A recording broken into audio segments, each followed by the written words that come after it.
যেখানে এখনও মানুষ প্রকৃতির সাথে মিশে জীবন কাটায়।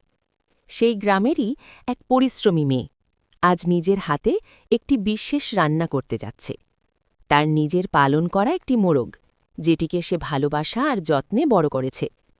প্রথমে সে খুব শান্তভাবে মোরগটিকে জবাই করে, তারপর ধীরে ধীরে পরিষ্কার করে নেয় প্রতিটি অংশ।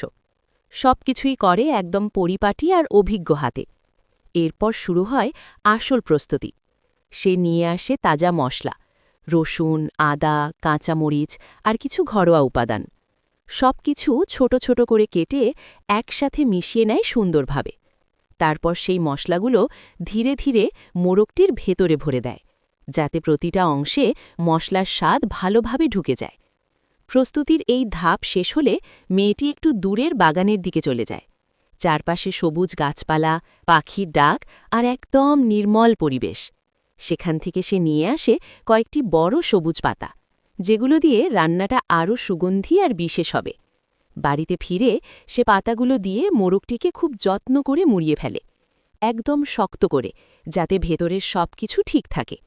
এরপর সেই মোড়ানো মোরগের ওপর লাগিয়ে দেয় কাদামাটি, পুরোটা ঢেকে ফেলে, যেন ভেতরের তাপ আর স্বাদ আটকে থাকে।